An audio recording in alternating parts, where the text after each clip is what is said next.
Good afternoon, everyone. Thank you so much for joining me on another episode of No More Popcorn. Today, you'll get to see me unbox a movie while I fuck myself. Today, we're going to be talking about a movie that I just received in the mail. It is extremely fucking rare for me to ever get one and be able to view it immediately when I receive it. But today was kind of my lucky day. It just sort of lined up where I didn't have anything going on, and I could just sit down and watch this movie that I got. I've been very excited for it. This is a release from Arrow Video, and it sold out pretty quick. And I was very fortunate enough to be able to scoop one off of a person that I'm in a Arrow Video trader group, collector and trader, where you can buy and sell and trade your Arrow titles. And this guy was selling his entire collection. I feel terrible for him. You know, it's one of those things where you want to ask, like, here we go again. Lucy wants to see me fuck myself. Oh, yeah, daddy. Oh, fuck yeah, daddy. Daddy. Meow, meow. Meow, meow. I love you, Lucy. It's one of those things where you want to ask the person selling, you know, like, why would you ever do this, you know? I've had to sell my collection one time years ago. Now, granted, I can't say that I'm as proud of the collection that I had as the one that I do now. But most of that is because I learned the first time that I sold everything, I didn't think it would affect me that much. I had just moved to a new town, and I had no job, and I needed as much money as I could get. So I went down to McKay's, and I sold off my entire movie collection. I only held on to I mean, probably like less than 10 of the titles that I absolutely refused to let go of. But yeah, it really did. It ate at me so much, and I was like, man, I can't believe I got rid of those. And just for, just enough money basically to put some gas in the car and get around. I mean, I know we got to do what we got to do sometimes, but I really feel like I could have got that money another way. There's so many things you can do. You can prostitute yourself. You can sell drugs. You can, people always say you got to work hard for money. The truth is that you don't. I could have got it, I could have got the money somehow. But, lessons have been learned, and I've moved on since then. But yeah, this go around, I've been a little bit, I wanted to get all the collector's editions and all this stuff that I can, not all titles. I don't have to have that with every, okay, Lucy, your kid, ooh, well, don't fall off, but I'm sorry, guys. She is an attention whore, and she is very cute, and I love her for it, so she'll be joining me, as she generally does. But yeah, I wanted to get some more, like I said, kind of collector's titles and stuff. And a lot of it's just because I've learned more along the way about some of the things. Anyway, I digress. Someone was selling them all, and I jumped all over it, and I wanted to ask, like, you poor soul, why are you doing this to yourself? But, I felt like it was probably hard enough for him to have to do it. So the last thing I wanted to do was pry into his personal business about that. That's, but anyway, I wish him well. Good Lord, you are shitting. So the movie that I am talking about today is Beyond the Door. I'm going to go ahead and show this a little bit. I'm not going to hold the camera the whole time. I just felt like it might be a little bit easier. Yeah, so this is a beautiful limited edition box that it comes in. Sorry, I had some dust on my screen.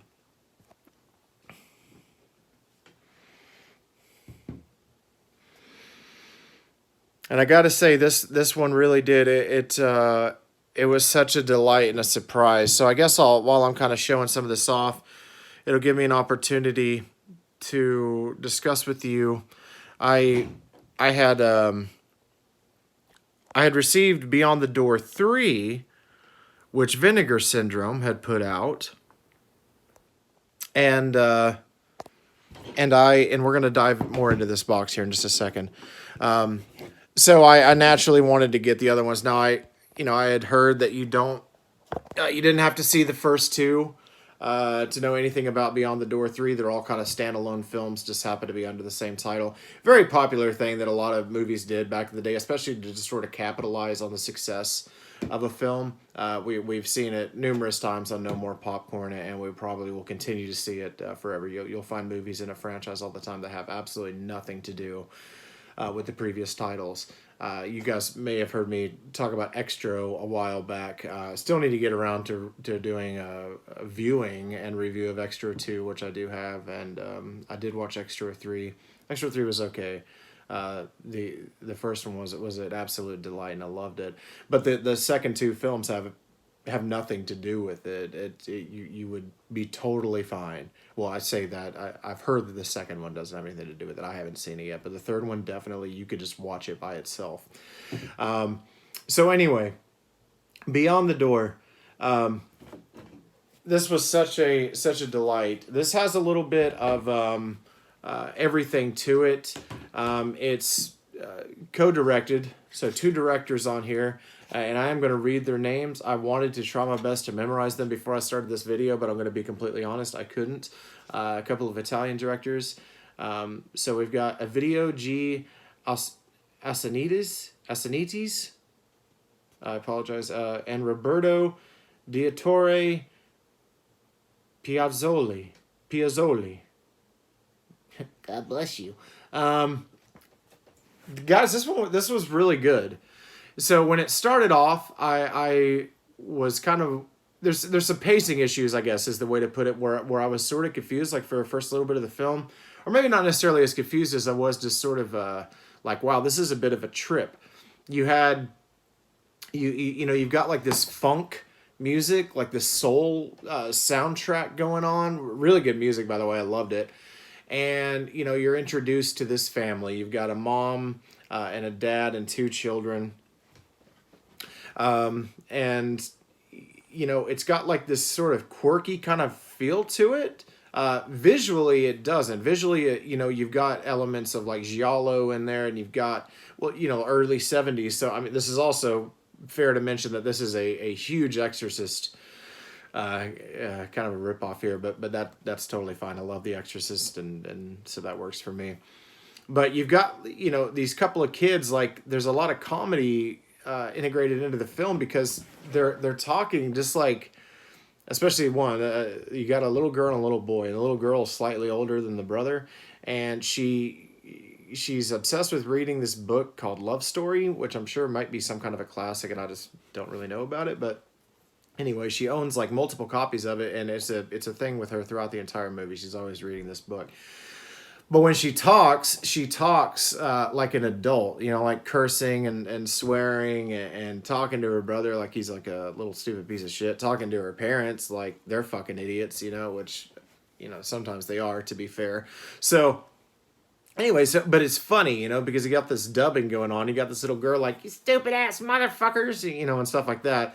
So it's comedic over this, pretty well orchestrated like film work going on. I mean, it looks good, and it's definitely hitting all the marks of what you want from like a 70s horror movie, just kind of with this comedy over it. And then it starts to twist where you're basically, the story is the mother has become pregnant, so she tells her husband, like, hey, we're going to be expecting child number 3, and the pregnancy starts going kind of awry. She is the baby is growing at an exponential rate, and she's way beyond where she should be with her stage in pregnancy. She starts to act differently, treat her family different. She's talking to her husband about this, and of course, he's just looking at it more like, well, you're just pregnant. We'll talk about this later, kind of a thing. Well, it keeps getting worse and worse and worse and worse. This does turn into a possession film. This isn't ruining the movie. I don't intend really to give any kind of spoilers necessarily. I would hope that you will go check this one out because it definitely deserves your time and attention. it turns into kind of a possession movie, which is cool because you do have the elements of like your kids in it too. So I know a lot of people really like the creepy kid thing. I personally kind of get a little bit tired of it, but I feel like this one was sort of a breath of fresh air. I know that sounds odd to say it because it's such an older title, but I had never seen it. So to me, it was a breath of fresh air. I was like, wow, this is actually a really cool way to execute that. I don't think it came across corny or forced at all. Now I know once again all this stuff is subjective. You might watch this and think it's complete garbage, but I think that if you are a fan of 70s and 80s horror, this one kind of has a little bit of mix of everything in there for you. It's got its little bit of stuff that makes you feel like it's a B movie. It's got its stuff that, like I said, kind of feels very giallo. You've got your Exorcist stuff, so it's I don't know. I think it's a full package. Anyway, back to the point I was making. So this has some genuinely freaky fucking images and moments. And I really mean that. I don't, you know, The Exorcist is one of those that I understand why people now can kind of laugh at a little bit, but I still consider it to be absolutely one of the most terrifying films ever. I'm not saying that I'm necessarily scared by it, but some of the images in it are are freaky. They stick with you, and whether or not you find them to be, horrifying or anything like that, I mean that's just sort of up to you. But the fact that they stick with you, and I think they do, they've definitely stuck with me. A lot of those scenes, I think that says something about a movie. And this one even had some that I would consider to be a little bit more shocking and a little bit more well done. Um, there's some really good things that they do with the lighting where you kind of really have to pay attention to some things, and when your eyes start to focus on it, you're like, oh shit, that's spooky. Really cool images that they'll put in the background. You have your awesome kind of possession, typical tropes of floating through the air and everything, but that stuff put into a film from this era I think is great, and I love the way it looks, and it just, I don't know. It's almost like the outdated special effects work so well today. Maybe that's because we don't see them anymore, or maybe it's just a mixture of like the grain from the film with that kind of stuff. It just, I don't know. It makes you feel unsettling. You look at it and you're like, that's not natural. Like that. This shouldn't look that way. And to me, that stuff always creeps me out a little bit more. So this does come with a booklet. And they, as you guys, I don't know if you watched my last Arrow video unboxing, but they Arrow Video does not scrimp on their books with these limited editions. They are very in depth. Lots of cool stills and write ups and everything on the film. See if I kind of wanted to skim carefully because I haven't really looked through it that much yet, and there is some nudity in this movie, so I didn't want to risk showing any of that. That's a really cool shot right there. It's got a eyeball and a whiskey glass. Not sure if you can see it that well, but anyway, it's full of great moments like this. I highly recommend it. The movie itself, of course, right here. And this does come with some art cards or postcards, whatever you want to call them there. Show those off really quick. And each one of them do come with the Beyond the Door poster on the back of them. That one's pretty cool. I always like when these things are included in these movies. I think they're really nice to have. I never really use them necessarily or anything. I'd rather just hang on to them and have them be, have them sit with my. What am I looking at here? There we go. Have them sit with my movie. It's got a advertisement card for Why Don't You Just Die. Yeah, I don't really know necessarily how to in this one. This was very impromptu. I just kind of I got very excited after I watched this, and I really wanted to discuss it while it was still fresh on my mind. Like I said, this is sold out, but I know you can find some you know, it's really just finding the price that you're willing to pay for it. And this does also come with a poster. Let me see if I can gently get this one going here. Yeah, there we go. So we've got the newly commissioned image, and then of course we have the original on the back. I love those posters. Same thing. I never hang them up, but I feel so happy to have them. I love when I get to talk to people about these movies and kind of pop that stuff out. I think it's a lot of fun extras to have in there. So yes, the movie had a very satisfying ending to me. Once again, I'm not gonna ruin that for you. I really hope that you'll take the time to go out and watch this one if you are a fan, once again, of 70s, 80s movies. If you're a fan of Italian films, if you're a fan of exorcism type films and supernatural films, I really do think that this one will deliver for you, no matter what your taste is. Like I said, there are some pacing issues in it. Sometimes there are pretty hard cuts to stuff throughout. That's, I wouldn't say hard cut as in like it looks clunky. I mean story wise. There will be some cuts and it's just like, okay, wow, what, you know. But it does a fairly good job of keeping you up to speed. When it does that, it'll, you know, you're just sort of like, okay, that was maybe an odd choice to make, but it works. I did watch the extended edition. This does also come with the original theatrical edition.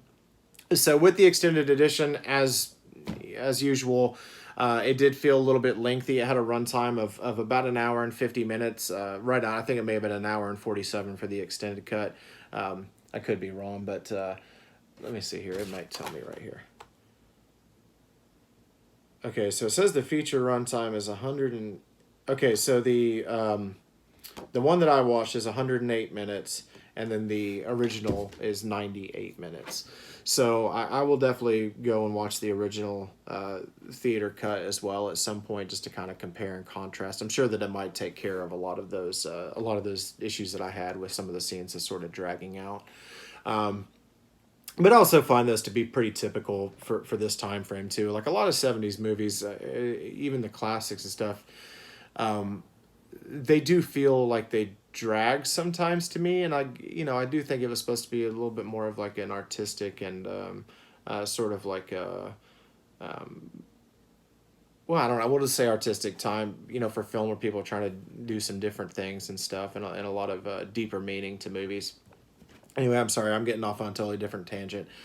Please take the time, watch Beyond the Door. There is also standard issues of this as well. If you do not feel like, you know, paying the higher price for the limited edition, you don't have to. There's another company that put out the Blu-ray DVD. So yeah, I hope you have enjoyed this. I hope you found it interesting. And I'm gonna go hang out with my dad now. That time is precious to me. I don't get enough of it. So I'm gonna boot scoot and go hang out with him. And I don't even know why I decided to say that, but there you go. I do plan on being back later. I know my last video I had said that I really wanted to try to do a Vinegar Syndrome video update, and I didn't get around to it, but my plan is to take care of that today. I love you guys. Please take care of one another. Every single day in this world seems to get a little bit worse and a little bit worse. And I really do mean it from the bottom of my heart. We have to take care of one another. I'm not trying to sound corny. I'm not trying to sound stupid. I'm also not trying to be one of those people like, oh, you know. I'm not looking for attention on this. It breaks my fucking heart to see people treat each other the way that they do. And there's a lot of frustrations going on, and a lot of them are very valid from every side of the fence. And I really hope that one day we can get through this shit. So keep your head up, keep your chin up, take care of yourself, take care of the ones you love. Let's try to take care of one another, and let's keep on keeping on. All right, guys, signing out. Love you all. See you later.